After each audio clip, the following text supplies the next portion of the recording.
Dis-moi Marceau, tu trouves pas que comme intro, il y a tant d'années, jour pour jour, c'est un peu pauvre?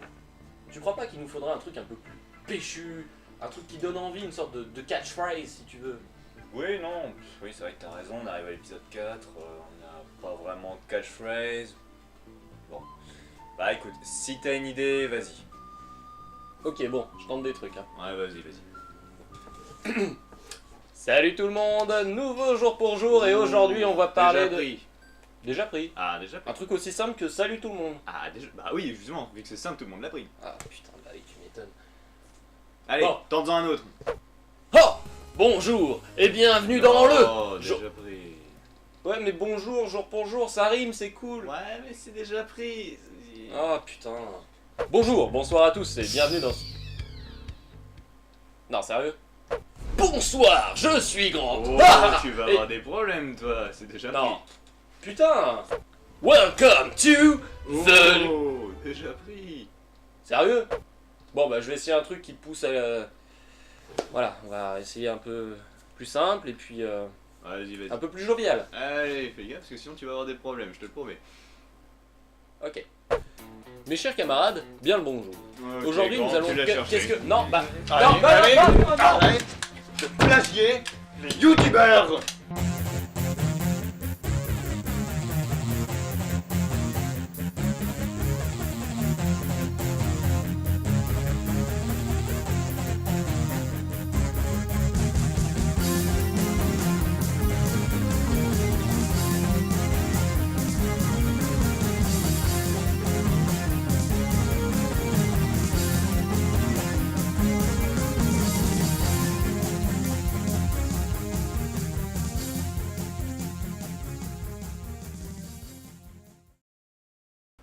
Il y a 286 ans, jour pour jour, naissait George Washington, héros de la guerre d'indépendance américaine et premier président des États-Unis d'Amérique.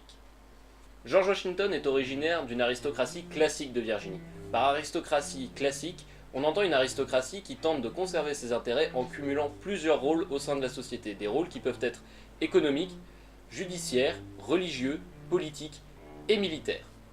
Par le cumul de ces activités, l'aristocratie entend maintenir, conserver et même augmenter ses intérêts. La Virginie est une colonie anglaise, elle se base donc sur le modèle anglais. En Angleterre, les intérêts politiques et économiques ne sont pas nécessairement divisés. Ils peuvent être pratiqués et sont pratiqués la plupart du temps par la même classe politique. C'est aussi le cas en Virginie. De plus, la Virginie est un état très récent, la colonisation date d'il y a moins de 150 ans. Cette aristocratie a plus d'une corde à son arc au niveau économique. En effet, elle ne s'occupe pas que du développement foncier, elle va aussi mettre en place une certaine forme d'industrie. C'est donc elle qui va non seulement s'occuper des plantations, mais pas seulement, elle va aussi s'occuper de l'extraction de matières premières et de leur transformation en produits manufacturés. À cette époque, l'esclavage s'étend rapidement dans les colonies, ce qui montre que ce modèle économique est en période de prospérité. Dans sa jeunesse, George Washington est très proche de son grand frère Lawrence. Ce dernier est élevé en Angleterre comme la plupart des aînés des familles aristocratiques de Virginie, ce qui montre bien qu'il y a toujours des liens culturels forts entre la Virginie et la métropole. Comme nous l'avons vu précédemment, il occupe plusieurs rôles, à savoir un rôle économique en tant que gérant de sa plantation, un rôle politique puisqu'il est membre de la Chambre des bourgeois, et un rôle militaire puisqu'il est officier dans la milice de Virginie. Bonjour, Monsieur Washington, merci de vous être présenté à cet entretien. Je vous en prie. Alors, pouvez-vous me présenter en quelques mots vos différentes expériences professionnelles? Oui, bien sûr. Alors, je suis planteur de coton et de tabac, je suis gérant d'une mine et d'une manufacture, je suis membre de la Chambre des bourgeois, major dans la milice, géomètre, négrier, juge d'instruction, artiste contemporain, peintre en bâtiment, maçon, dresseur de chevaux, écrivain public, maître kung-fu, et colporteur d'un bras normand. Je vous ai dit que j'étais président des États-Unis.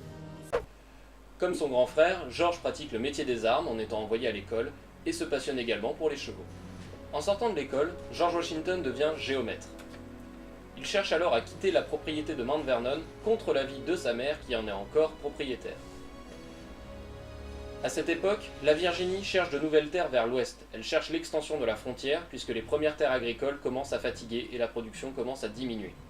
George Washington participe alors à plusieurs expéditions, la première en 1748, en vue d'établir les bases de la nouvelle colonisation à l'ouest de la Virginie. La mise en vente de ces nouvelles terres donne à Washington un avantage de premier plan. En effet, en tant que géomètre, il est en première ligne pour la spéculation foncière et compte bien en profiter.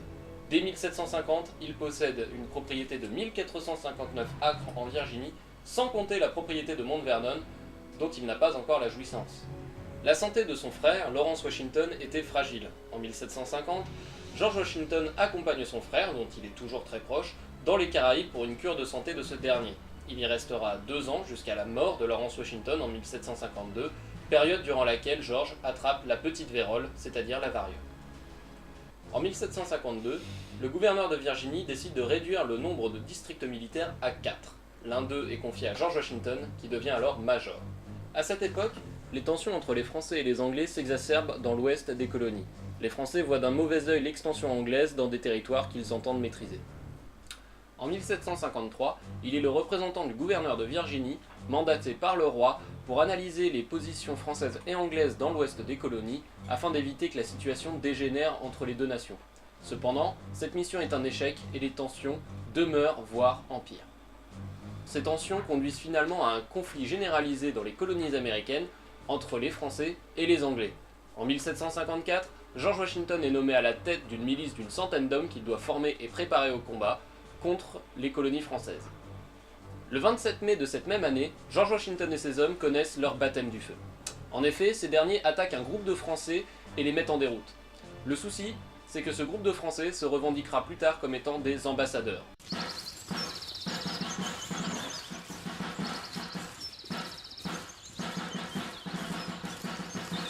Bonjour, nous sommes diplomates, et je pense avoir trouvé une solution concernant la frontière nord, afin d'éviter un bain de sang inutile entre nos deux peuples. Alors, qu'en dites-vous?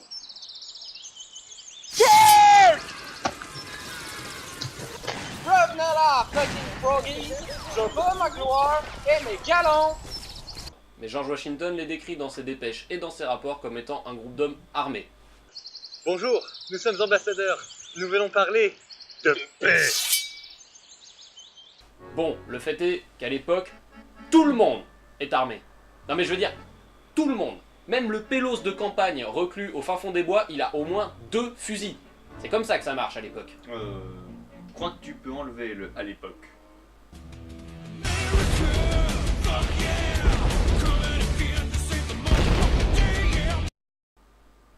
Ouais.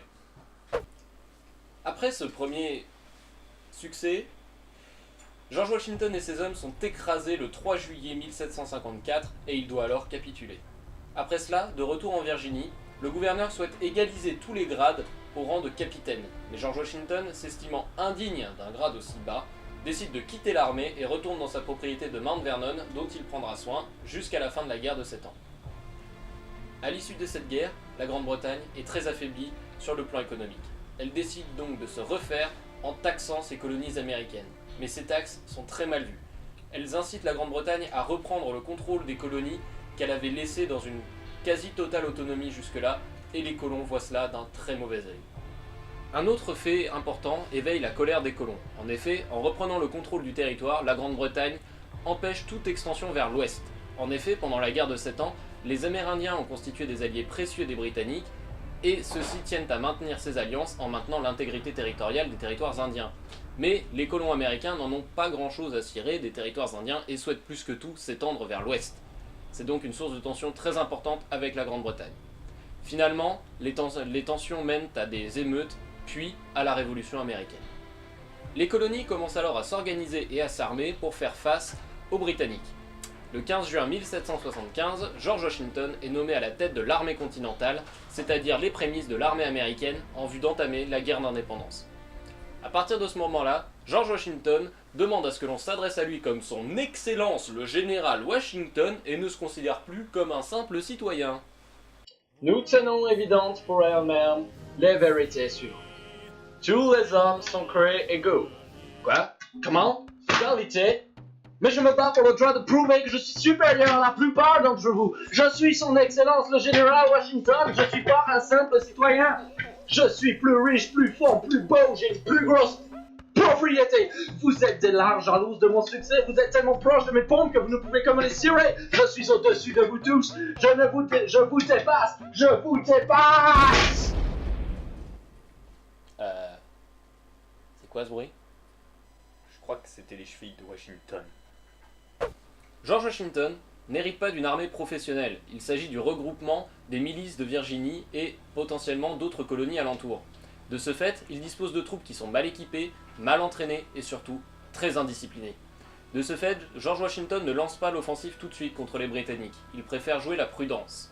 Ce n'est qu'en 1776, le 15 mars, qu'il s'empare de la ville de Boston, et il tente alors de poursuivre l'avantage jusqu'à New York. Cependant, il doit faire face à une flotte de plus de 30 000 Britanniques arrivés directement de la métropole et il finit par abandonner la ville qui est prise par les Anglais.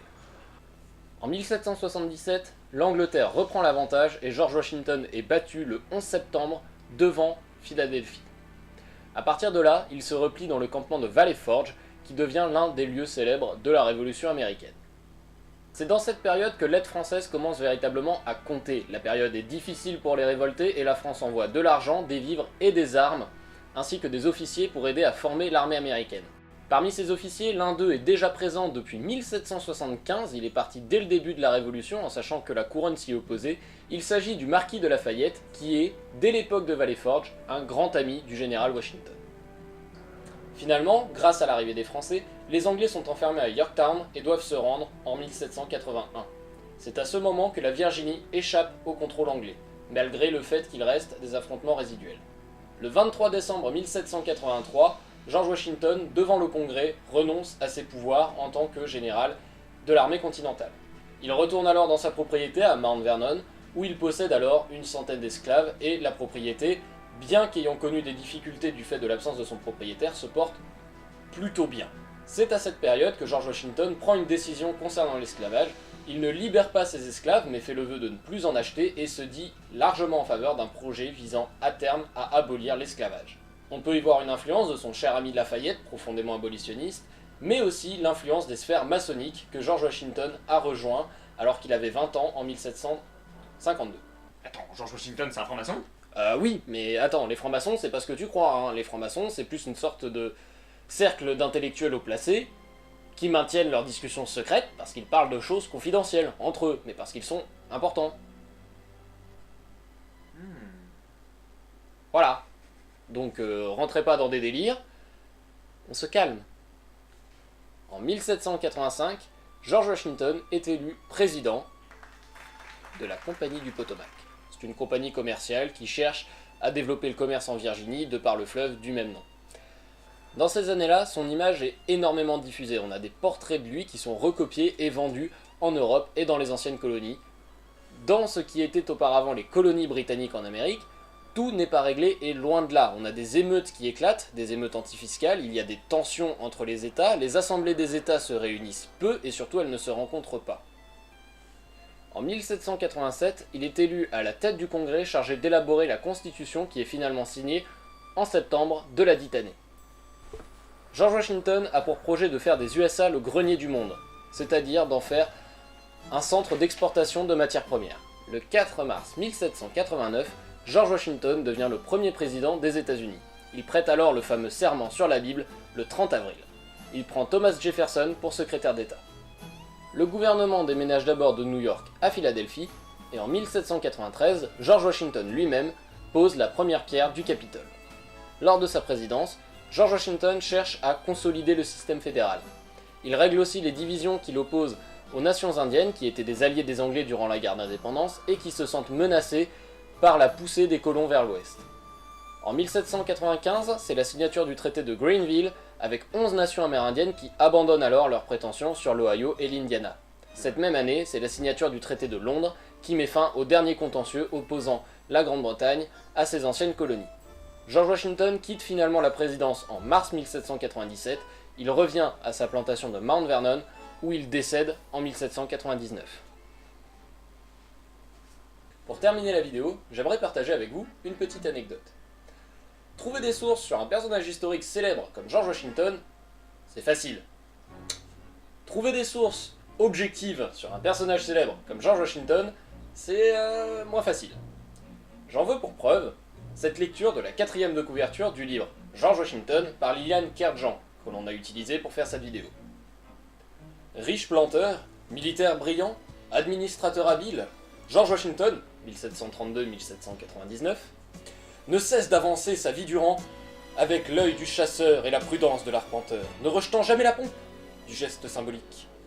Premier président des États-Unis, il est considéré comme l'un des pères fondateurs de la nation américaine. C'est aussi un excellent danseur qui adore ouvrir les balles, un formidable cavalier traversant au galop ses terres, bordant le Potomac.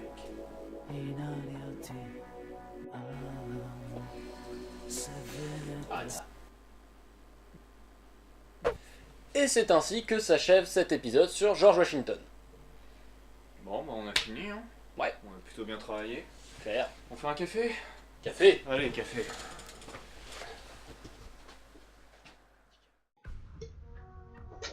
Dis-moi, Vente.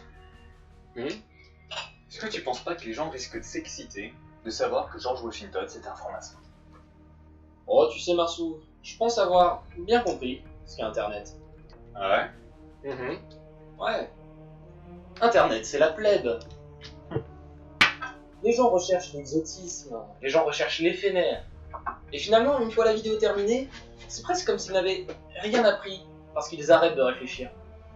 Et puis, dans ce cas-là, les quelques-uns qui ont compris se dressent seuls face à un torrent d'imbécilité, et finalement, il est si facile de faire passer lucidité pour folie. Bon. Après ces belles paroles, on se le fait ce café? Tu es venu pour ça, non?